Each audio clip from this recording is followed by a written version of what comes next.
Thanks for watching. If you liked this video, make sure to subscribe for more. The Metamorphosis. As Gregor Samsa awoke one morning from uneasy dreams, he found himself transformed in his bed into a gigantic insect. He was lying on his hard, as it were armor-plated, back, and when he lifted his head a little he could see his dome-like brown belly divided into stiff arched segments on top of which the bed quilt could hardly keep in position and was about to slide off completely. His numerous legs, which were pitifully thin compared to the rest of his bulk, waved helplessly before his eyes. "What has happened to me?" he thought. It was no dream. His room, a regular human bedroom, only rather too small, lay quiet between the four familiar walls. Above the table on which a collection of cloth samples was unpacked and spread out, Samsa was a commercial traveler, hung the picture which he had recently cut out of an illustrated magazine and put into a pretty gilt frame. It showed a lady, with a fur cap on and a fur stole, sitting upright and holding out to the spectator a huge fur muff into which the whole of her forearm had vanished. Gregor's eyes turned next to the window, and the overcast sky, one could hear raindrops beating on the window gutter, made him quite melancholy. What about sleeping a little longer and forgetting all this nonsense, he thought, but it could not be done, for he was accustomed to sleep on his right side and in his present condition he could not turn himself over. However violently he forced himself toward his right side, he always rolled onto his back again.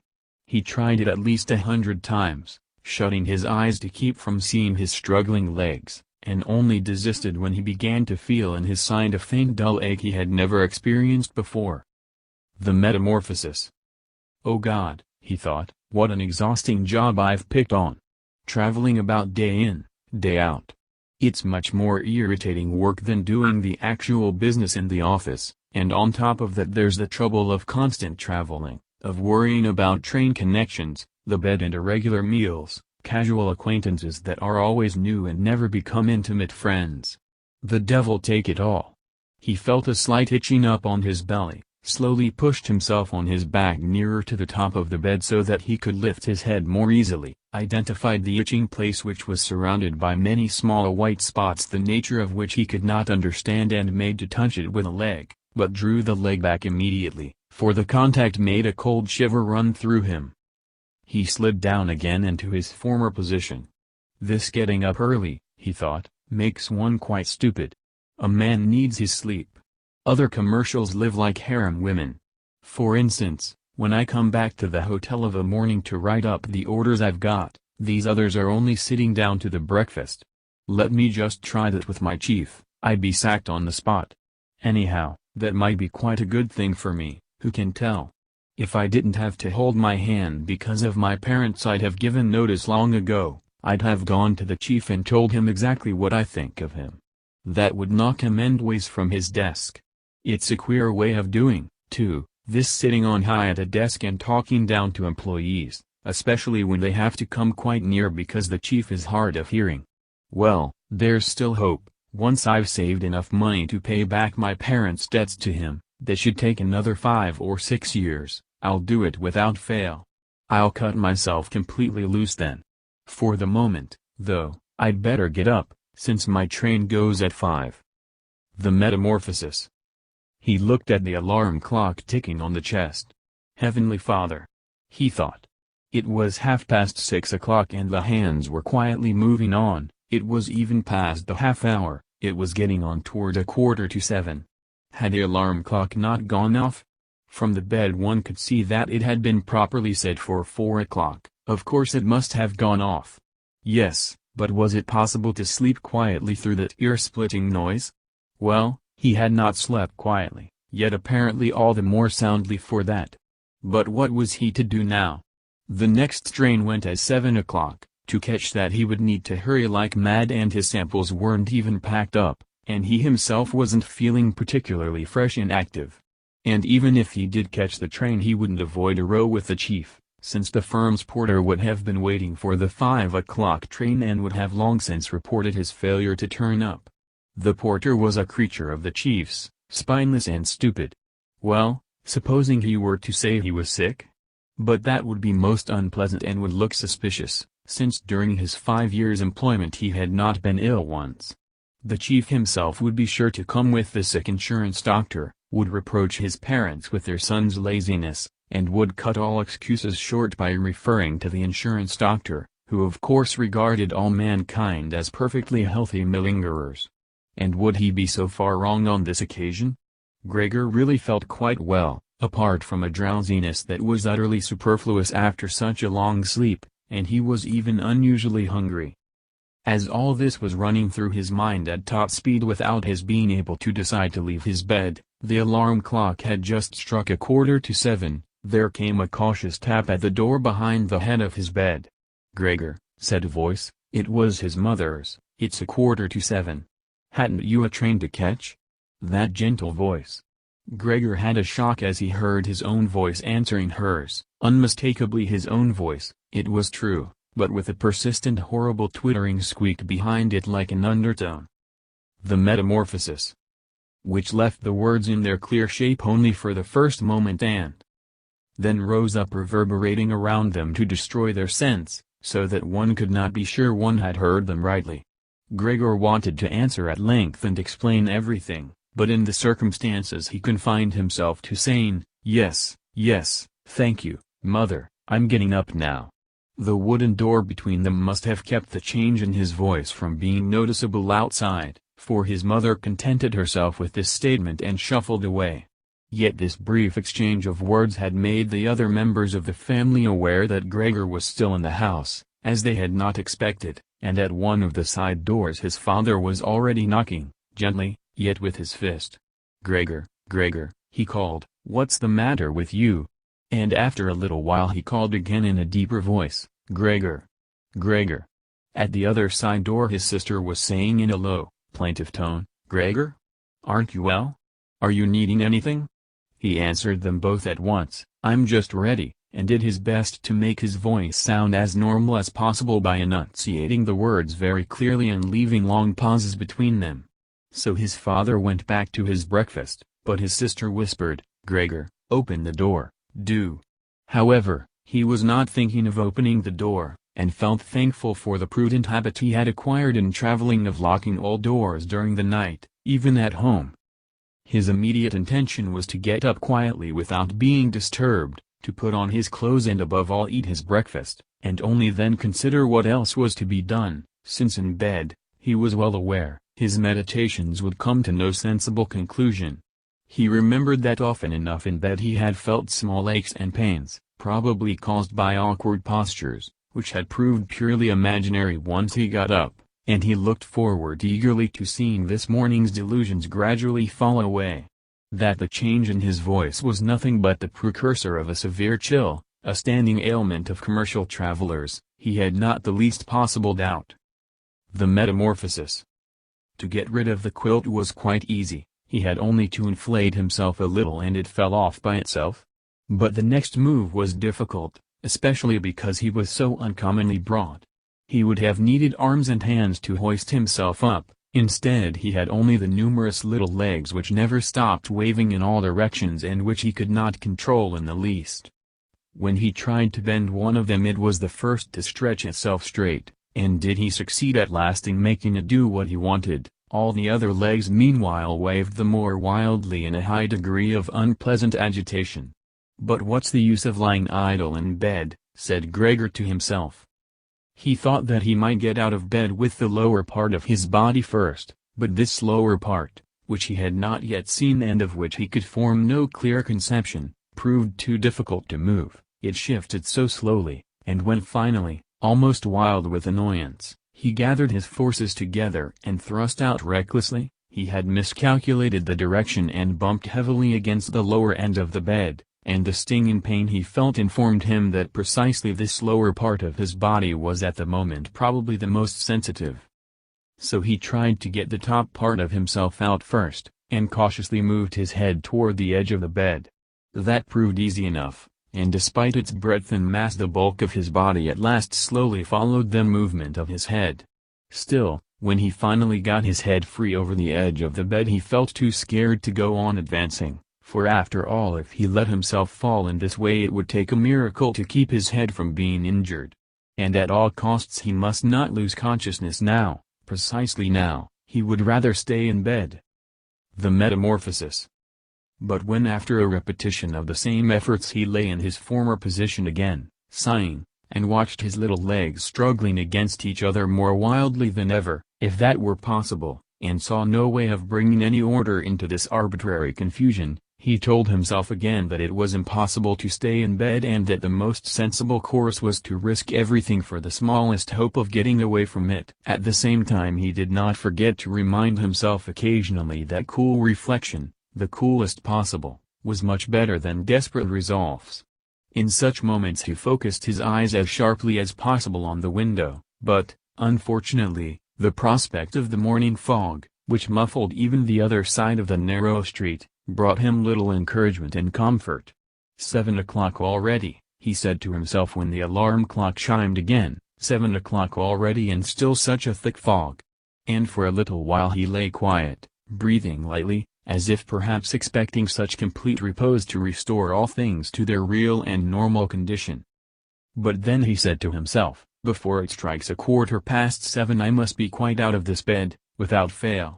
Anyhow, by that time someone will have come from the office to ask for me, since it opens before 7. And he set himself to rocking his whole body at once in a regular rhythm, with the idea of swinging it out of the bed. If he tipped himself out in that way he could keep his head from injury by lifting it at an acute angle when he fell. His back seemed to be hard and was not likely to suffer from a fall on the carpet. His biggest worry was the loud crash he would not be able to help making, which would probably cause anxiety, if not terror, behind all the doors. Still, he must take the risk. The Metamorphosis. When he was already half out of the bed, the new method was more a game than an effort, for he needed only to hitch himself across by rocking to and fro. It struck him how simple it would be if he could get help. 2 strong people, he thought of his father and the servant girl, would be amply sufficient. They would only have to thrust their arms under his convex back, lever him out of the bed, bend down with their burden, and then be patient enough to let him turn himself right over onto the floor, where it was to be hoped his legs would then find their proper function. Well, ignoring the fact that the doors were all locked, ought he really to call for help? In spite of his misery he could not suppress a smile at the very idea of it.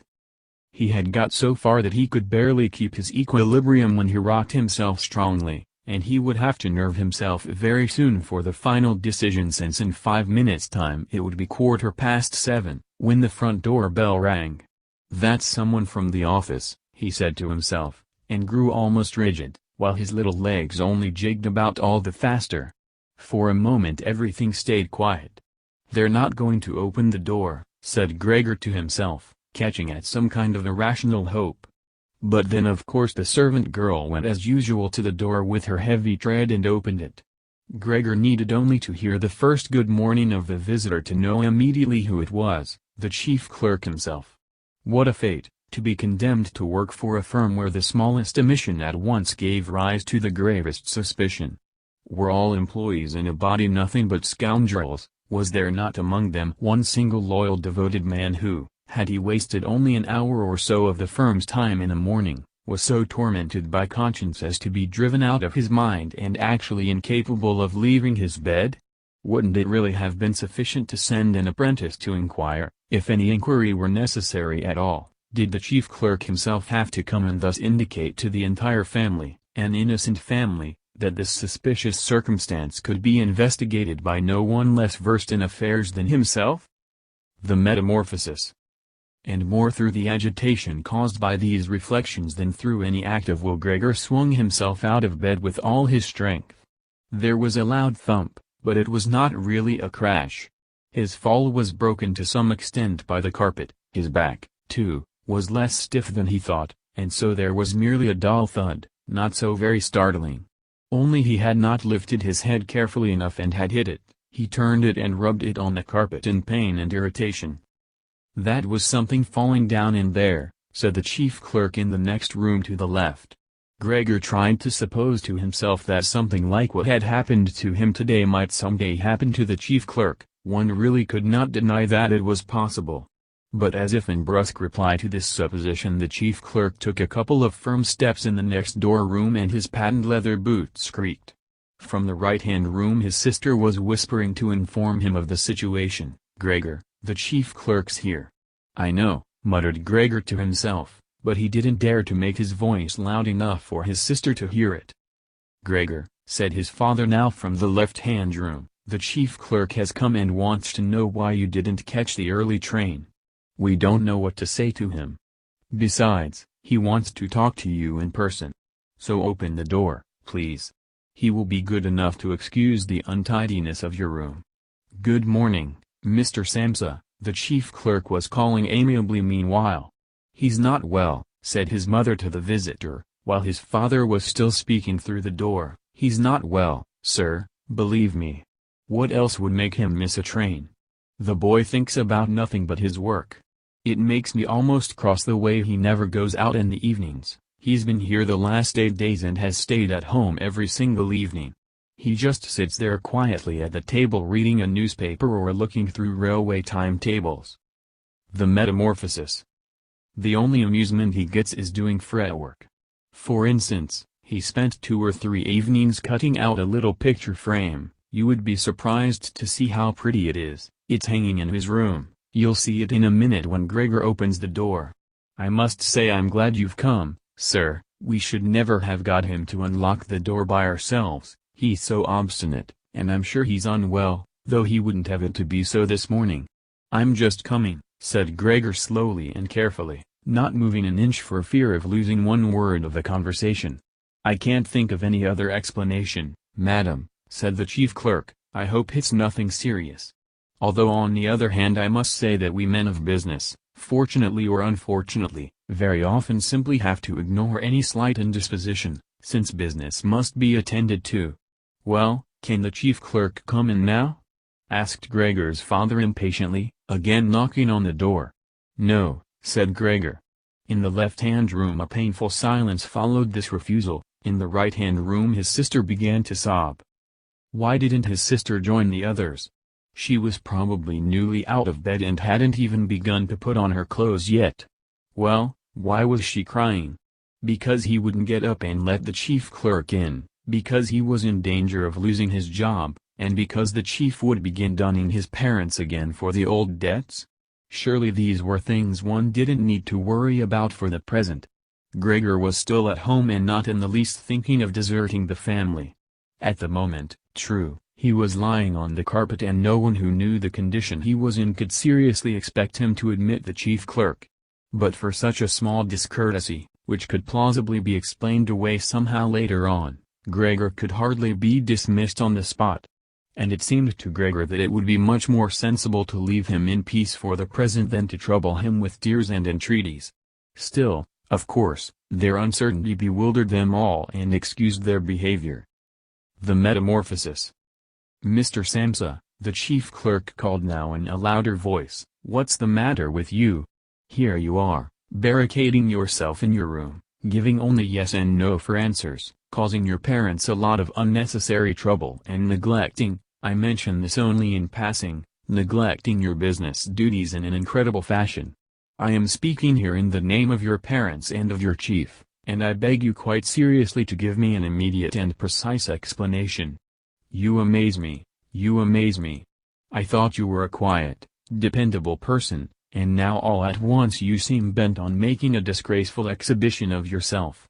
The chief did hint to me early this morning a possible explanation for your disappearance, with reference to the cash payments that were entrusted to you recently, but I almost pledged my solemn word of honor that this could not be so. But now that I see how incredibly obstinate you are, I no longer have the slightest desire to take your part at all. And your position in the firm is not so unassailable. I came with the intention of telling you all this in private, but since you are wasting my time so needlessly I don't see why your parents shouldn't hear it too. For some time past your work has been most unsatisfactory. This is not the season of the year for a business boom, of course, we admit that, but a season of the year for doing no business at all, that does not exist, Mr. Samsa, must not exist." "But, sir," cried Gregor, beside himself and in his agitation forgetting everything else. "I'm just going to open the door this very minute. A slight illness, an attack of giddiness, has kept me from getting up. I'm still lying in bed. But I feel all right again. I'm getting out of bed now. Just give me a moment or two longer. I'm not quite so well as I thought. But I'm all right, really. How a thing like that can suddenly strike one down. Only last night I was quite well, my parents can tell you, or rather I did have a slight presentiment. I must have showed some sign of it. Why didn't I report it at the office? But one always thinks that an indisposition can be got over without staying in the house. Oh sir, do spare my parents." The Metamorphosis. All that you are reproaching me with now has no foundation. No one has ever said a word to me about it. Perhaps you haven't looked at the last orders I sent in. Anyhow, I can still catch the 8 o'clock train. I'm much the better for my few hours rest. Don't let me detain you here, sir. I'll be attending to business very soon, and do be good enough to tell the chief so and to make my excuses to him. And while all this was tumbling out pell-mell and Gregor hardly knew what he was saying, he had reached the chest quite easily, perhaps because of the practice he had had in bed, and was now trying to lever himself upright by means of it. He meant actually to open the door, actually to show himself and speak to the chief clerk. He was eager to find out what the others, after all their insistence, would say at the sight of him. If they were horrified, then the responsibility was no longer his and he could stay quiet. But if they took it calmly, then he had no reason either to be upset, and could really get to the station for the 8 o'clock train if he hurried. At first he slipped down a few times from the polished surface of the chest, but at length with a last heave he stood upright. He paid no more attention to the pains in the lower part of his body, however they smarted. Then he let himself fall against the back of a nearby chair, and clung with his little legs to the edges of it. That brought him into control of himself again, and he stopped speaking, for now he could listen to what the chief clerk was saying. "Did you understand a word of it?" the chief clerk was asking. "Surely he can't be trying to make fools of us?" "Oh dear," cried his mother, in tears, "perhaps he's terribly ill and we're tormenting him." "Greet! Greet!" she called out then. "Yes, mother?" called his sister from the other side. They were calling to each other across Gregor's room. "You must go this minute for the doctor. Gregor is ill. Go for the doctor, quick." The Metamorphosis. "Did you hear how he was speaking? That was no human voice," said the chief clerk in a voice noticeably low beside the shrillness of the mother's. "Anna! Anna!" His father was calling through the hall to the kitchen, clapping his hands, "Get a locksmith at once." And the two girls were already running through the hall with a swish of skirts. How could his sister have got dressed so quickly, and were tearing the front door open? There was no sound of its closing again. They had evidently left it open, as one does in houses where some great misfortune has happened. But Gregor was now much calmer. The words he uttered were no longer understandable, apparently, although they seemed clear enough to him, even clearer than before, perhaps because his ear had grown accustomed to the sound of them. Yet at any rate people now believed that something was wrong with him, and were ready to help him. The positive certainty with which these first measures had been taken comforted him. He felt himself drawn once more into the human circle and hoped for great and remarkable results from both the doctor and the locksmith, without really distinguishing precisely between them. To make his voice as clear as possible for the decisive conversation that was now imminent, he coughed a little, as quietly as he could, of course, since this noise too might not sound like a human cough for all he was able to judge. In the next room meanwhile there was complete silence. Perhaps his parents were sitting at the table with the chief clerk, whispering, perhaps they were all leaning against the door and listening. Slowly Gregor pushed the chair toward the door, then let go of it, caught hold of the door for support. The soles at the end of his little legs were somewhat sticky, and rested against it for a moment after his efforts. The Metamorphosis. Then he set himself to turning the key in the lock with his mouth. It seemed, unhappily, that he hadn't really any teeth. What could he grip the key with? But on the other hand his jaws were certainly very strong. With their help he did manage to set the key in motion, heedless of the fact that he was undoubtedly damaging them somewhere, since a brown fluid issued from his mouth, flowed over the key, and dripped on the floor. "Just listen to that," said the chief clerk next door, "he's turning the key."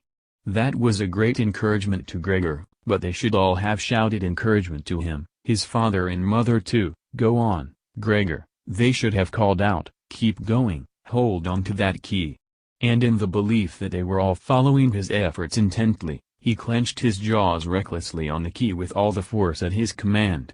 As the turning of the key progressed, he circled around the lock, holding on now only with his mouth, pushing on the key, as required, or pulling it down again with all the weight of his body. The louder click of the finally yielding lock literally quickened Gregor.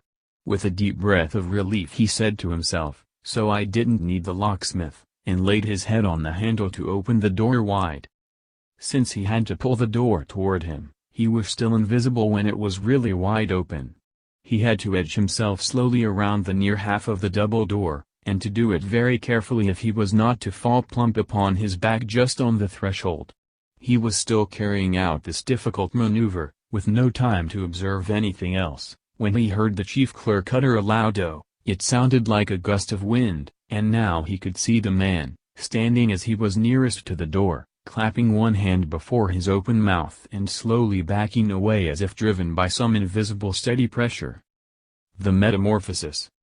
His mother, in spite of the chief clerk's being there, her hair was still undone and sticking up in all directions, first clasped her hands and looked at his father, then took 2 steps toward Gregor and fell on the floor among her outspread skirts, her face quite hidden on her breast. His father knotted his fist with a fierce expression on his face as if he meant to knock Gregor back into his room, then looked uncertainly around the living room, covered his eyes with his hands, and wept till his great chest heaved.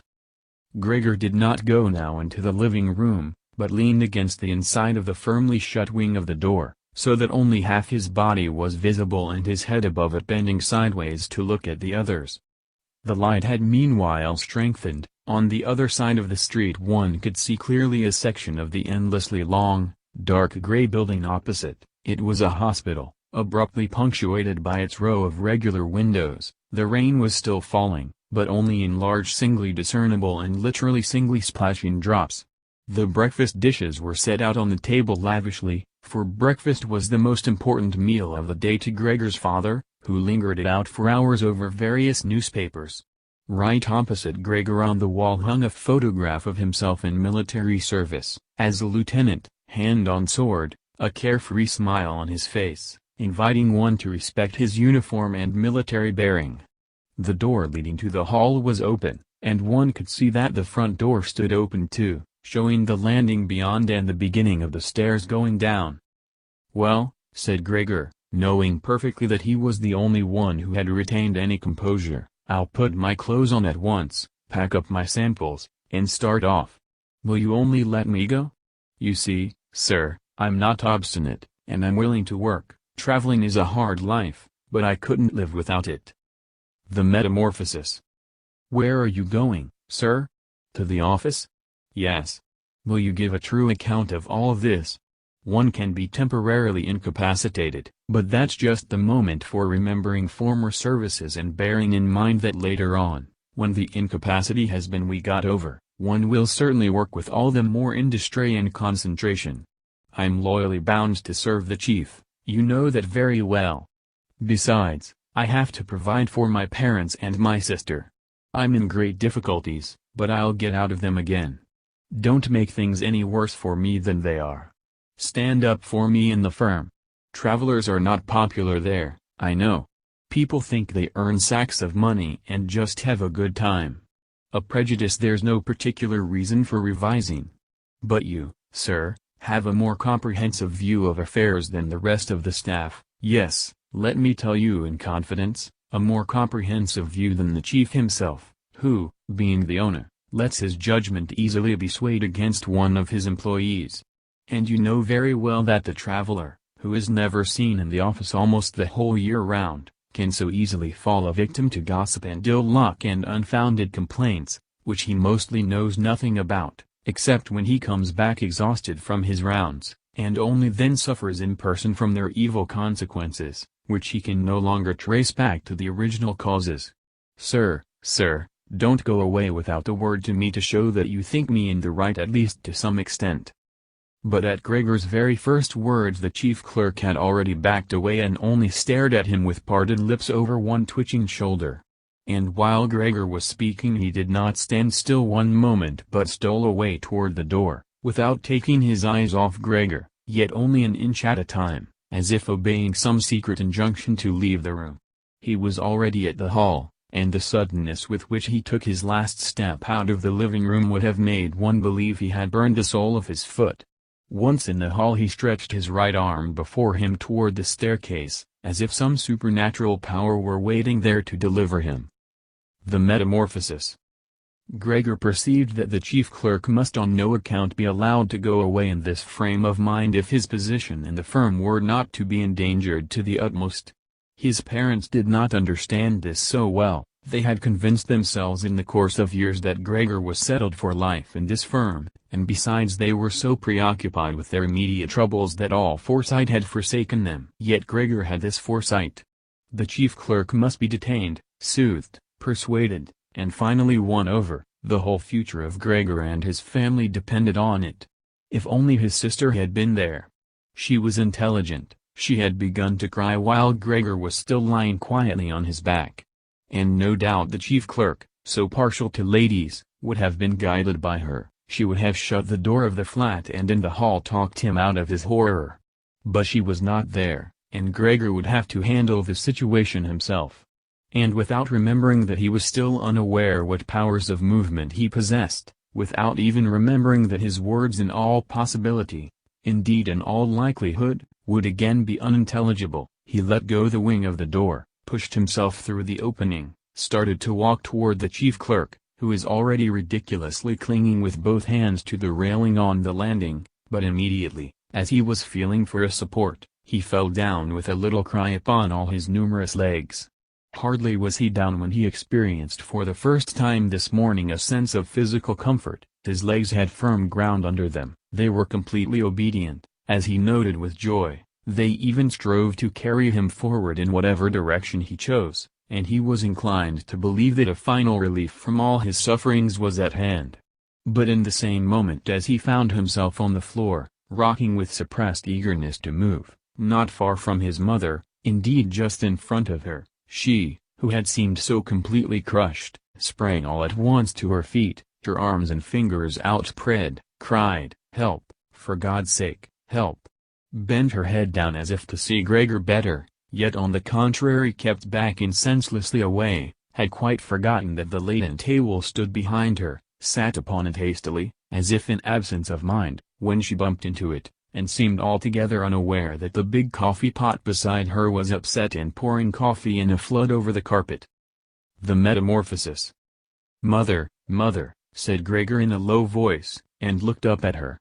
The chief clerk, for the moment, had quite slipped from his mind. Instead, he could not resist snapping his jaws together at the sight of the streaming coffee. That made his mother scream again. She fled from the table and fell into the arms of his father, who hastened to catch her. But Gregor had now no time to spare for his parents. The chief clerk was already on the stairs, with his chin on the banisters. He was taking one last backward look. Gregor made a spring, to be as sure as possible of overtaking him. The chief clerk must have divined his intention, for he leaped down several steps and vanished. He was still yelling "Uck!" and it echoed through the whole staircase. Unfortunately, the flight of the chief clerk seemed completely to upset Gregor's father, who had remained relatively calm until now, for instead of running after the man himself, or at least not hindering Gregor in his pursuit, he seized in his right hand a walking stick that the chief clerk had left behind on a chair, together with a hat and greatcoat, snatched in his left hand a large newspaper from the table, and began stamping his feet and flourishing the stick and the newspaper to drive Gregor back into his room. No entreaty of Gregor's availed. Indeed, no entreaty was even understood. However humbly he bent his head, his father only stamped on the floor the more loudly. Behind his father his mother had torn open a window, despite the cold weather, and was leaning far out of it with her face in her hands. A strong draft set in from the street to the staircase, the window curtains blew in, the newspapers on the table fluttered, stray pages whisked over the floor. Pitilessly Gregor's father drove him back, hissing and crying shoo! Like a savage. But Gregor was quite unpracticed in walking backwards. It really was a slow business. If he only had a chance to turn around he could get back to his room at once, but he was afraid of exasperating his father by the slowness of such a rotation, and at any moment the stick in his father's hand might hit him a fatal blow on the back or on the head. The Metamorphosis. In the end, however, nothing else was left for him to do, since to his horror he observed that in moving backwards he could not even control the direction he took, and so, keeping an anxious eye on his father all the time over his shoulder, he began to turn around as quickly as he could, which was in reality very slowly. Perhaps his father noted his good intentions, for he did not interfere except every now and then to help him in the maneuver from a distance with the point of the stick. If only he would have stopped making that unbearable hissing noise. It made Gregor quite lose his head. He had turned almost completely around when the hissing noise so distracted him that he even turned a little the wrong way again. But when at last his head was fortunately right in front of the doorway, it appeared that his body was too broad simply to get through the opening. His father, of course, in his present mood was far from thinking of such a thing as opening the other half of the door, to let Gregor have enough space. He had merely the fixed idea of driving Gregor back into his room as quickly as possible. He would never have suffered Gregor to make the circumstantial preparations for standing up on end and perhaps slipping his way through the door. Maybe he was now making more noise than ever to urge Gregor forward, as if no obstacle impeded him. To Gregor, anyhow, the noise in his rear sounded no longer like the voice of one single father. This was really no joke, and Gregor thrust himself, come what might, into the doorway. One side of his body rose up. He was tilted at an angle in the doorway, his flank was quite bruised, horrid blotches stained the white door. Soon he was stuck fast and, left to himself, could not have moved at all. His legs on one side fluttered trembling in the air, those on the other were crushed painfully to the floor, when from behind his father gave him a strong push which was literally a deliverance, and he flew far into the room, bleeding freely. The door was slammed behind him with the stick, and then at last there was silence. Thanks for watching. If you liked this video, make sure to subscribe for more.